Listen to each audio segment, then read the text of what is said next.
Hi, everyone. Welcome to the work. My guest today is Elizabeth, and she is so upset with her mother. She sees her mom as angry and vindictive and self-centered and mean. It's her mother talking to her nephew in a car, and Elizabeth sitting in the back seat, seething with everything from hurt to rage.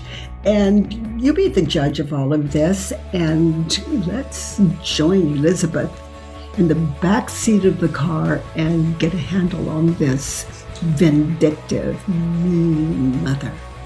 Welcome to the work. Hello, dears. Hello. Oh, hello. What's going on? Elizabeth. Wow, no introduction or anything. We're just jumping right off the cliff. Yeah. Oh, the worst thing that can happen if you jump off the cliff is what you're thinking and believing on the way down. Other than that, oh, what an amazing ride.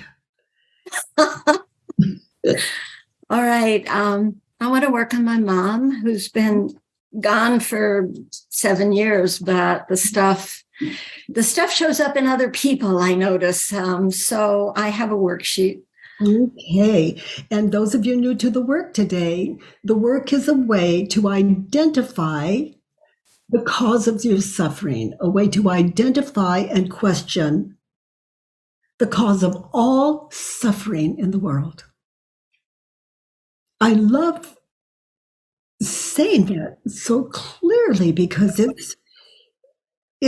is so. So let's just sit with Elizabeth, follow her as we go, and Elizabeth, read number 1. I am hurt. Those of you new to the work, one more. There are 6 questions on this worksheet that Elizabeth has filled in. She's answered those 6 questions. So when I say number 1, there's 6 questions. So we'll start with number 1, Elizabeth. I am hurt by my mom because she's so volatile and hard to please. Okay, and the situation that comes to your mind when you're thinking that situation where your mom is volatile and hard to please. So I had a couple, but the one that strikes me is the one that one of the last ones. So I was sitting in the back seat of the car. She was in the front seat with my nephew. And my nephew was saying, where should we eat tonight? And my mother, and he said, maybe we could go to a crepe place. And my mom said, could we do that? Betty took me all the way to Paris and would never let me eat crepes.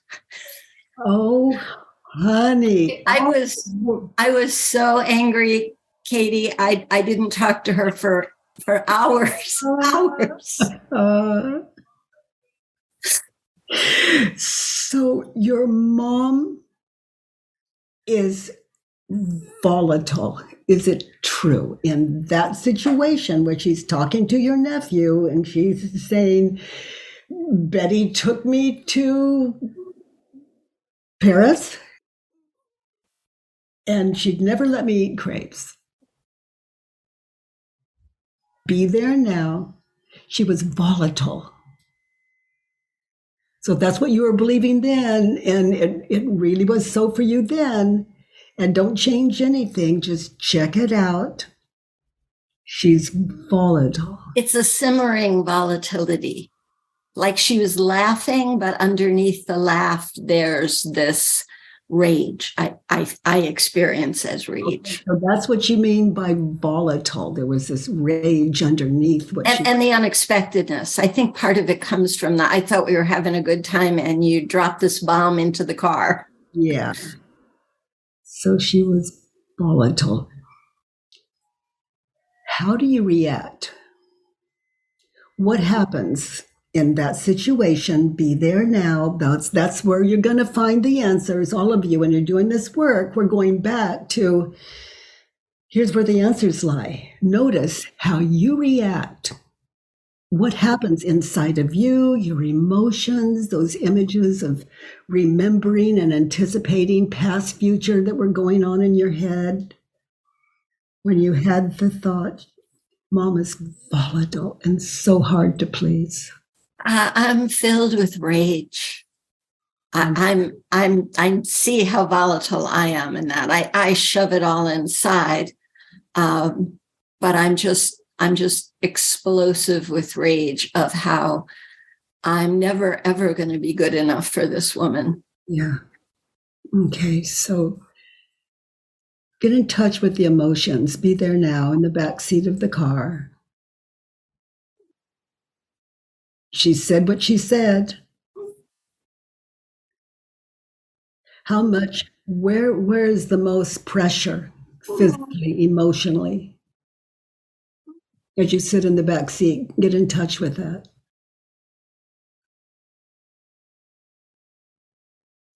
Chest, belly, Well, I feel this, head. I feel tears behind my eyes, and my jaw is so tight, Katie. I just want to scream at her. I want to scream and scream and scream. So just, As I never could when I was little. When I was little, I was terrified of her, but now I'm bigger than she is. So, yeah, it's hard to, I'm a spiritual person. It's so hard to face the rage that is yeah, right there. yeah, yeah. So in that car, just notice the images of past future that were just flashing through your head and even lingering in your head, going on in your head when she said what she said. I can picture 1,000 times where she would say the cruelest thing possible to me. And I was trying to be a good girl. I'm always the good one. And yet she could find ways. And I have a shitty memory now, thank God, but I don't remember specifics. I just remember that feeling of why is she saying this to me, and what have I done, and how can I keep it from happening again? All of that flesh from the past hit your head through images like lightning, some of them pretty dim, and some of them known to you, not new, of the past. And you see the future images where she's just never going to stop this, never going to stop, never going to give up doing this. And after she's gone, I can find other people to treat me that way. Mm-hmm. Yeah. Or that's not true. I'm not going to say something to you that's not true. I can find people I can make up that shitty story about, because nobody treats me that way in my life. Nobody. Mm-hmm. Just wanted to say that. Yeah. You're just good to go back, straighten it out. So in the backseat of the car, Mom is volatile and hard to please. Turn it around. In that situation, be gentle. My mom's not volatile and easy to please. Let's start with you. I am volatile. Okay, I am volatile and hard to please. Yeah, you want examples of volatility? That's an example. I could have laughed at that. She was making a joke. Instead of laughing at it, I wouldn't speak to her till the next morning. I believe I stayed. I gave her the silent treatment that long. In that situation, you don't know it's a joke yet. It's not funny. Yeah. Not with what you described emotionally.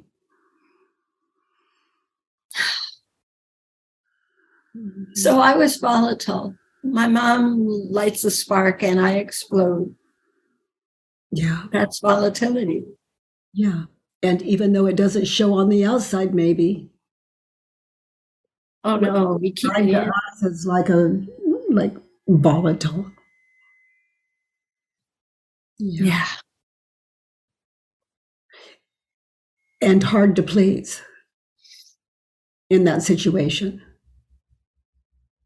How am I hard to please in that situation? She said you took her. She was telling Yes. you. Yes.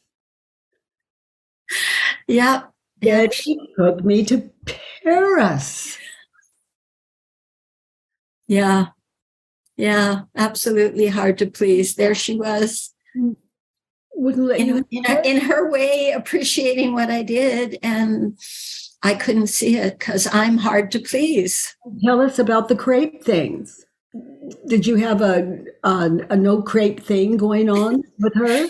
In my mind, I don't eat. I'm a vegetarian, and so I often chose restaurants where there probably weren't crepes. If she ever said to me, I really want to eat them while I'm here, I can't imagine I would have said no. I mean, maybe I would have, but it's hard for me to believe, but it's possible. Let's slow it down. Just slow it down. Drop any defenses or yeah buts. Let's say I didn't make it easy. Mom is matter of fact. Betty took me to Paris and wouldn't let me have crepes. She's vegetarian. She would take me to places that didn't have crepes. She's vegetarian. And I'm hearing from you, you did. Yep, I did. Now get really still. Can you recall a time when she wanted crepes and you said, oh, I've got this great restaurant over here. Let's go here. Let's go there. What I can remember is it's hard to get vegetarian food in Paris at that time. So I think I remember going to a lot of Italian restaurants, and I can remember her saying, why do we have to keep going to Italian? Can't we go to French? And in Paris. Yeah. In Paris, for Christ's sake. Yeah, what the heck? But you're So I'm hard to please. I'm hard to please. All she wanted was a crepe, and I made it hard for her. So mom is volatile and hard to please in the car. No, mom is honest. And mom is honest.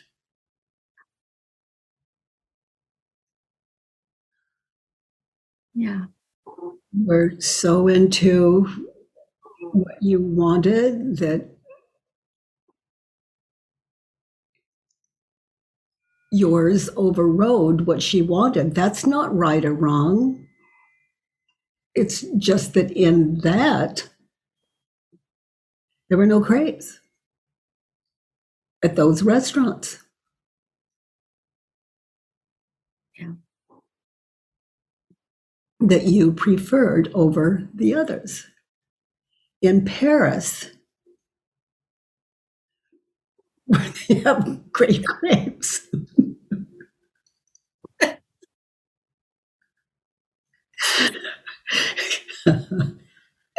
Oldest recipes in the world. Mom is volatile and hard to please. So now listen to her again. Who would you be without the thought, mom is volatile and hard to please? So in the car, listen to her tell your nephew just what was true for her on the trip to Paris.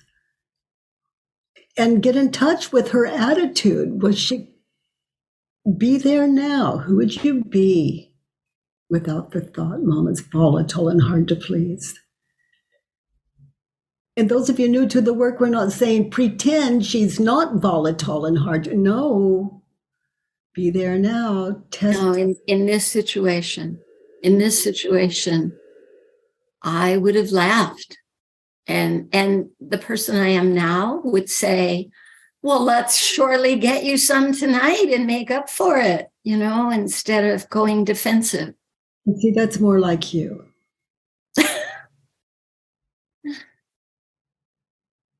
Yeah. Didn't have to be a thing at all. It was a thing. You took her to Paris and wouldn't let her have crepes. You were preferring other restaurants.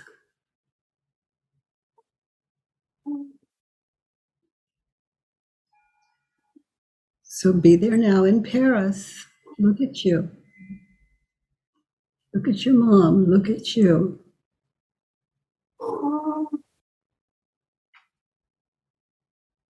What did you miss? Well, I missed enjoying Paris with my mom because there were many blowouts. Yeah, so just notice the becauses. Just drop Okay. causes, Okay. justification and defenses. No matter how slight or seemingly appropriate, this is inquiry, it's not a discussion.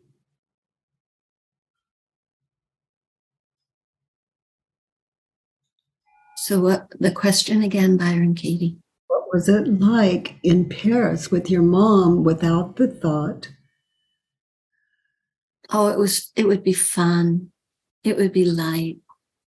I would be so grateful to Listen to your mom. let her. Be there now. Again, those are where the answers are. Be there now. Together. It's time to eat. You're both. Yeah, let's get her crepes. She's 78 years old or something. She wants crepes. Let's go to number 2. Okay. What do you want in the situation in the car with your mom? I want her to appreciate what I do for her instead of finding reasons to be angry with me.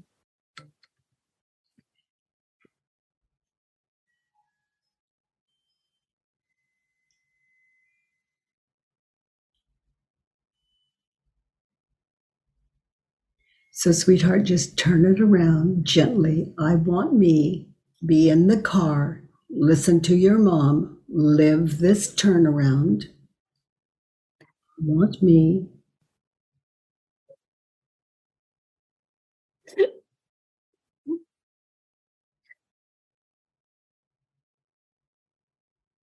I want to appreciate what she does for me instead of finding reasons to be angry with her. So there now, live that turnaround. Listen to what she says. Appreciate your mom and what she's saying. And what she does for you instead of being angry with her.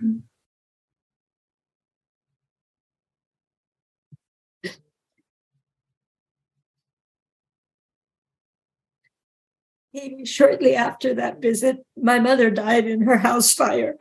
And I think that's part of why it's so easy to go to guilt. And I know that's not what this work is about. So let's just stay in the car now. Just get back in the car and see how listen to your mom. I haven't appreciated her in the car in that moment. Listen to her voice. Just be still and live the turnaround. I want me to appreciate what she does for me in that situation with my nephew instead of being angry with her.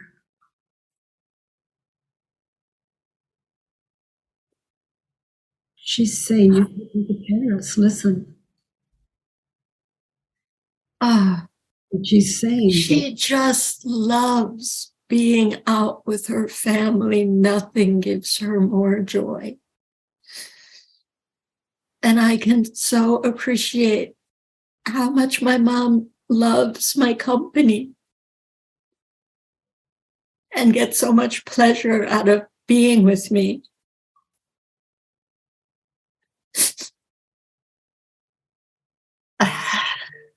Instead of being angry at silly things she says. Well, she didn't say anything that wasn't true. Exactly. We don't always like the truth. No, The ego, is, oh my gosh, it does whatever it can to keep you motherless, alone, misunderstood. That's ego work.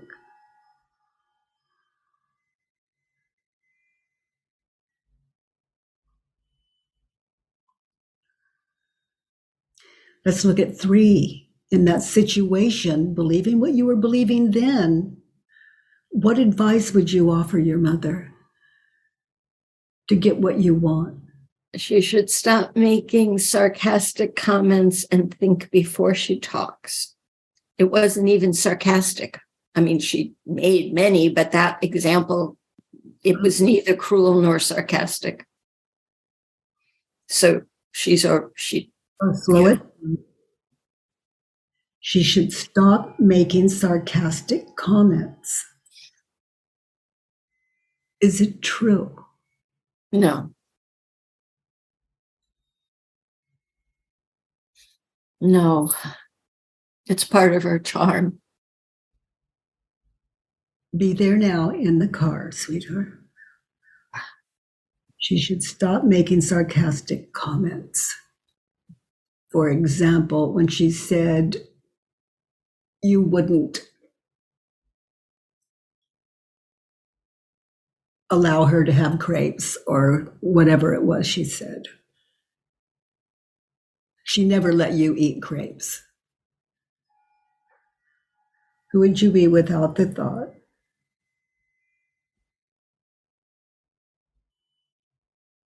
Mom should stop making sarcastic comments. I would laugh. I would laugh at her quick wit because she was always quick-witted, fast, funny, and I enjoy it and appreciate it because I'm the same way.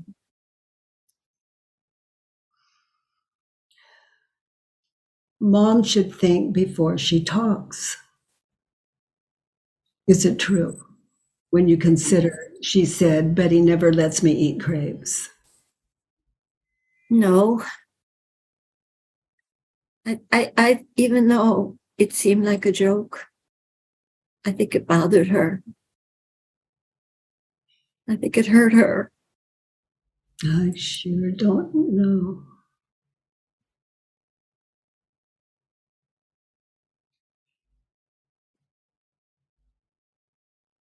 Notice how you react emotionally, what happens, and you see images of past and future in the car, be there now. When you think the thought, she should think before she talks.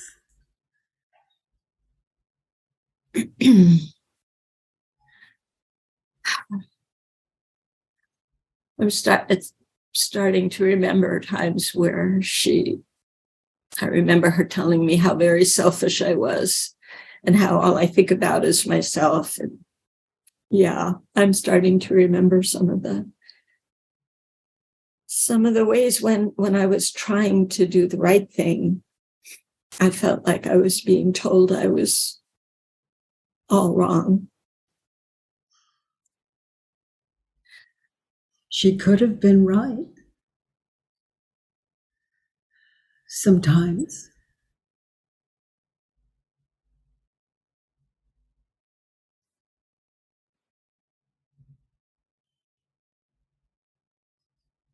She should think before she talks. How would you turn that around? I should think before I talk. I should think in Paris that my mom wants French food and stop being so selfish. My mother was right. Yeah.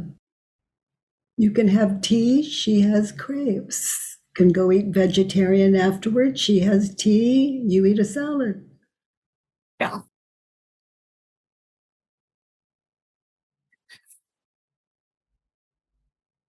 I should think before I talk. Absolutely. A whole lifetime of saying the first thing that pops into my head, not caring how somebody reacts. Let's try this on. I should stop making sarcastic comments when my mother wants French food. I should stop making sarcastic comments. And there are crepes all over just that specialize in that on the streets in Paris and in all the coffee houses, etc.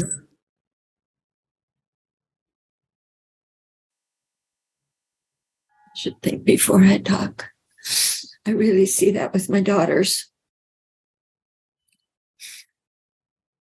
Think about what I'm going to say before it comes out of my mouth.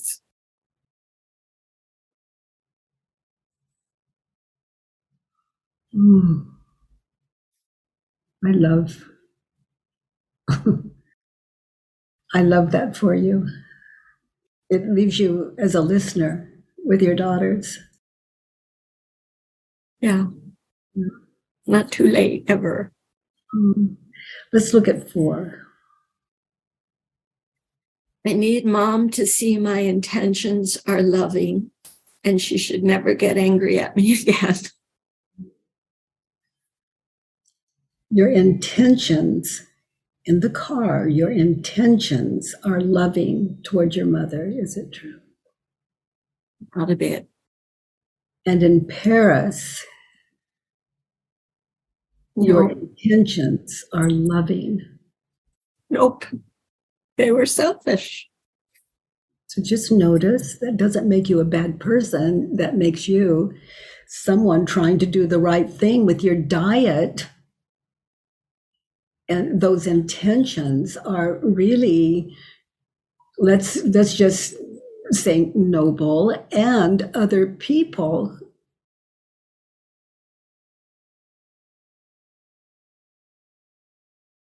are hanging out with you. Your mother's there, so it's not just you. So turn it around. I need her to see my intentions are loving. So be there now, turn it around in that situation in Paris. I need me to see my intentions were not loving. So be in the car, hear your mother tell your nephew, I need me to see that my intentions were not loving when she is sharing. Yeah. Yeah, they were totally self-involved, selfish, childish, the whole shebang.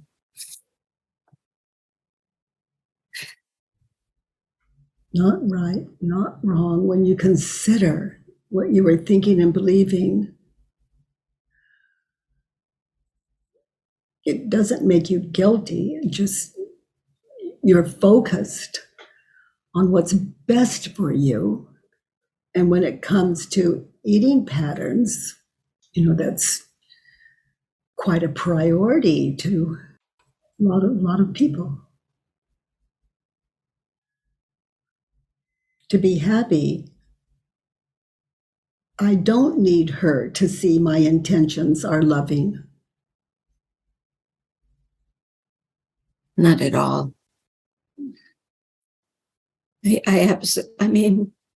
My mother loved me. She loved me so much. I don't need her to see my intentions are loving.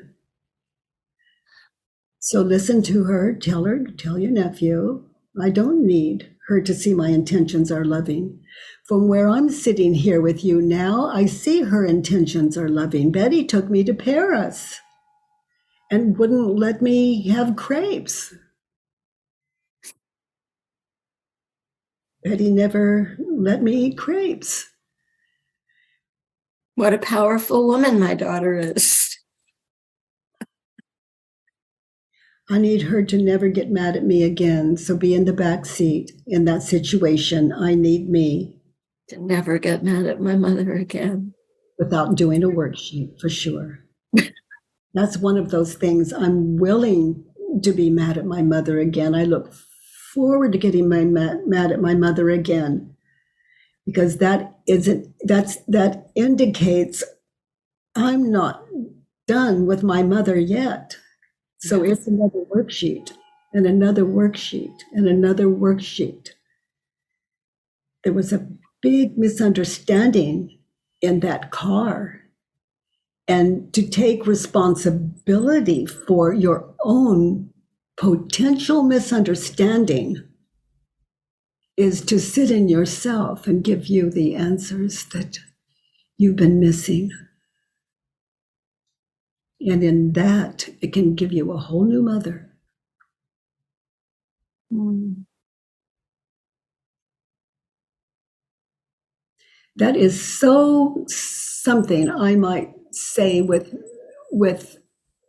one of my sons or daughter in the back seat of a car talking to someone. Oh, let's say son or daughter took me to Paris and wouldn't let me eat crepes. And we would all laugh together. I'm so in touch with my diet and so focused, and we just all laugh because it's not as though everyone doesn't know that, and we're the last to know.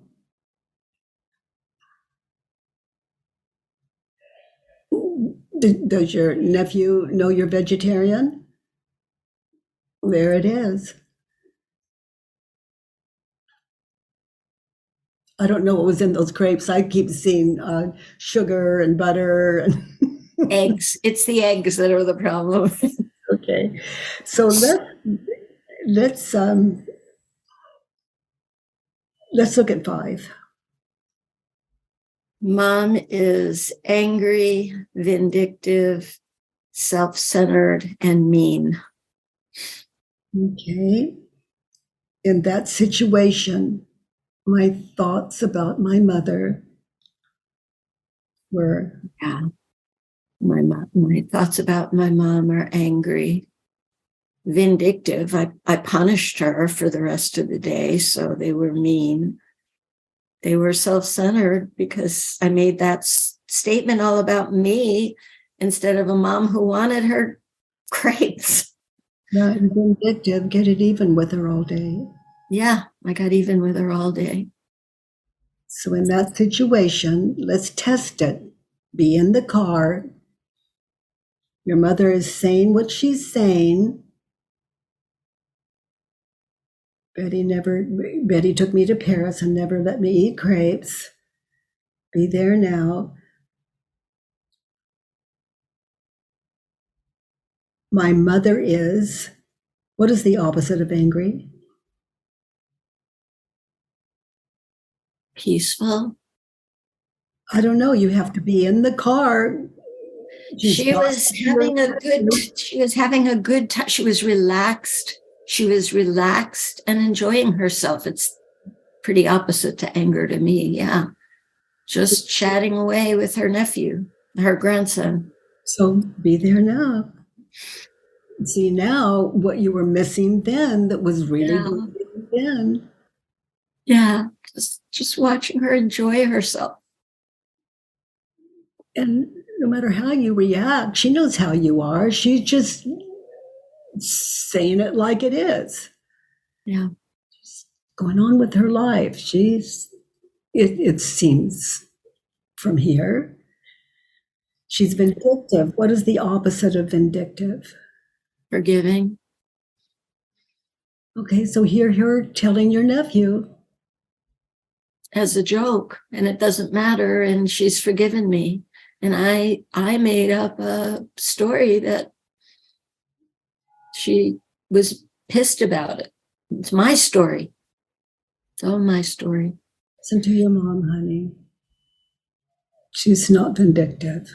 She's not vindictive at all. So listen, let it prove itself out. Hear her, be there with her, and your nephew witness that. She's not vindictive. No, she's chatting away. What is the opposite of self-centered? Outgoing, empathetic. She's talking with my nephew, getting to know him better, looking at the scenery. Reminding him that Betty took him to Paris, took her to Paris. Yeah. And, you know, Betty, she's vegetarian. She'd never let me eat crepes.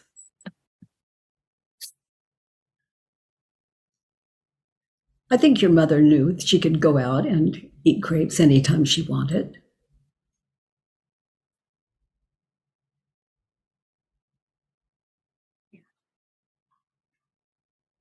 Wouldn't that be the case, that she could, if she wanted crepes, she could?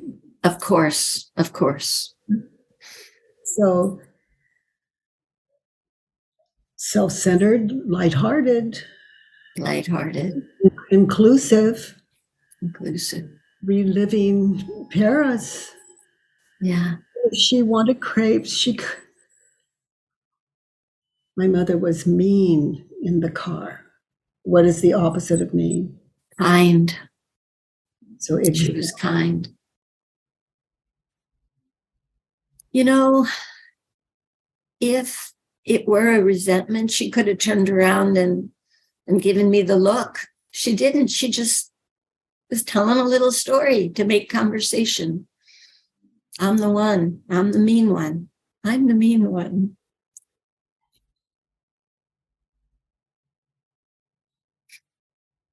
She's reliving Paris with the daughter that took her there, with the nephew. And okay, honey. In that situation, I was angry, vindictive, upset. All of those. I was angry, vindictive, mean, self-centered, and all of it. And how could you not be? Look what you were thinking and believing. It's all over this worksheet. Anyone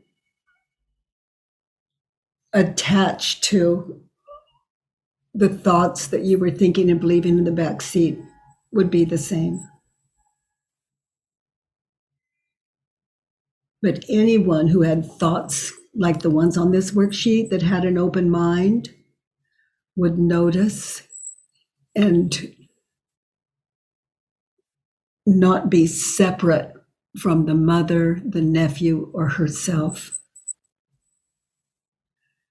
Because there's an understanding with are recognizing in front of this entire community and you.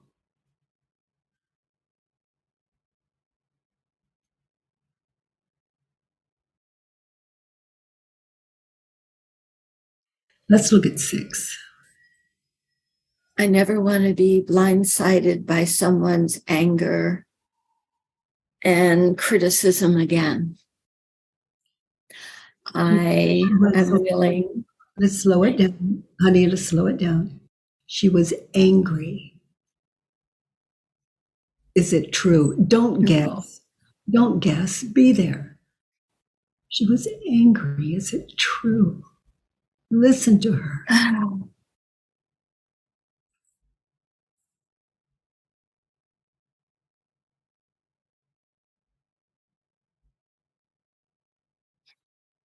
You know what? I'm going to say yes. There might have been a little anger there underneath. So that's something for you to sit in. Yeah. And another worksheet. It doesn't mean she wasn't angry. How you react when you believe the thought, whether it's true or false, how you react when you believe the thought is where the ego's work becomes involved. Its job is to distort and separate.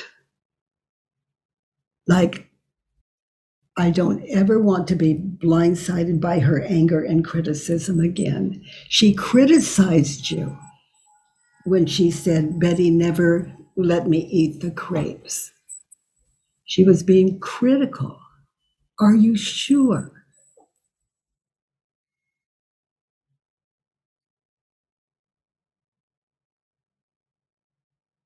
That's another way of saying, is it true? Can you really know that it's true? She was being critical.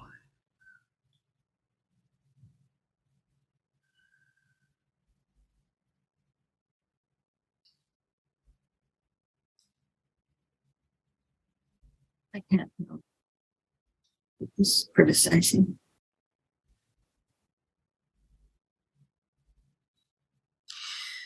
So, in that situation, try this on. I blindsided my mother with my anger and criticism again.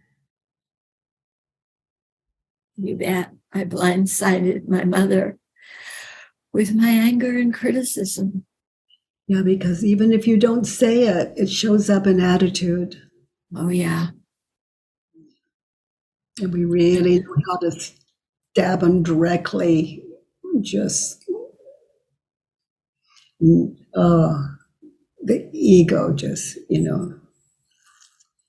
Ego's been telling me I don't really need to go to the school in March, even though I'm registered. But thank you thank you for making it very clear how much I need to be at the school in March. Yeah, or, those of you that are thinking, that want to come to the school and for whatever reason you can't come, I love we have our Monday, Tuesday, Wednesdays together. So no one has to miss their school.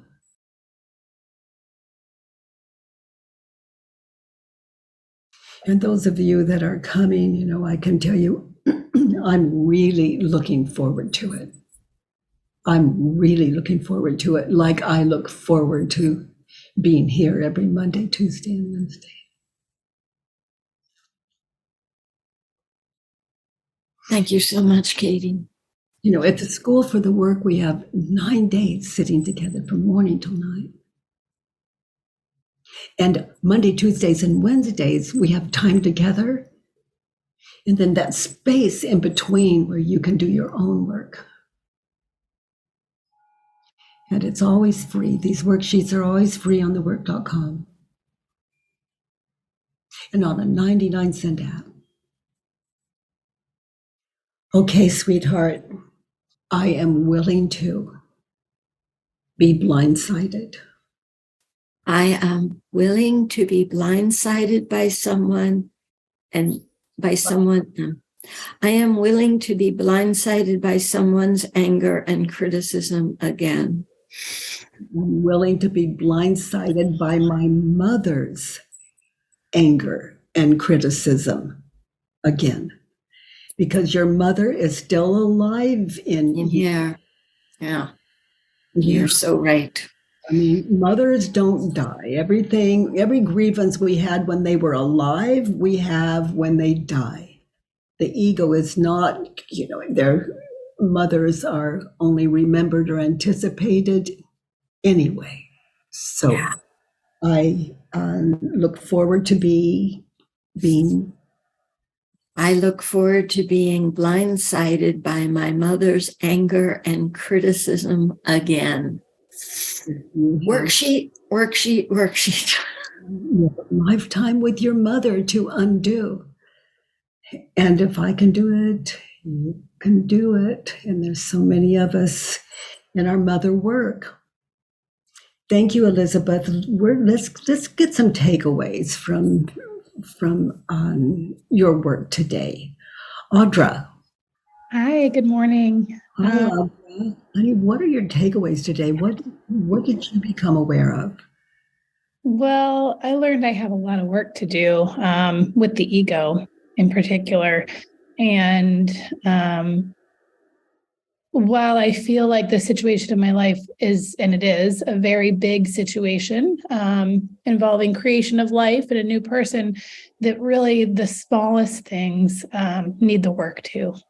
Yes, they do, honey. Sometimes those little, we think those little small things, they're not so little. You know, sometimes the ego will say, well, that's trivial. I'll work on a big thing. Oh boy, those trivial things are not little. They run through us like cells in our body. Like, oh my goodness.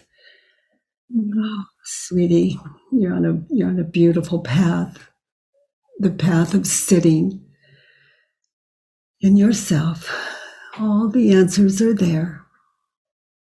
It's a beautiful thing to understand.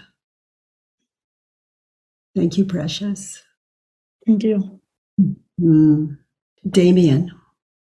Hi, Katie. Hi, Damien. I first wanted to say that I was really moved by Elizabeth's willingness to be so humble. Oh, She's boy. so willing to just really check again and go deeper. And that was so helpful to me because sometimes when I do the work and I forget to stay in the specific situation, I start holding on to all the times I've ever done something wrong.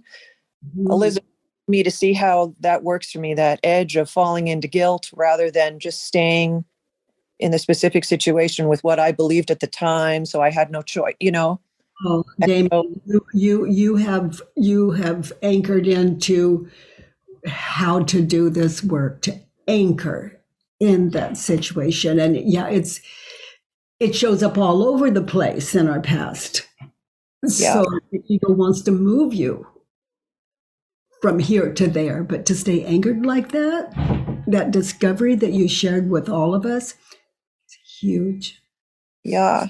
And if there's just one more thought is that last night I was working with my daughter in my head and it had upset her. And she said, Mom, are you upset? And so I did some work and she did some work with me, showing me where I needed work. And that last thing that Elizabeth was doing about how she didn't necessarily say anything mean to her mom, but you were pointing out, well, sometimes it's the attitude or it's this or it's that. And my daughter was saying to me last night, I asked her, I said, so how do you know that I'm mad at you? How can you tell? Because I always think that I'm keeping it to myself. And she said, well, Mom, and it's hard for me to say without crying, but you don't look at me.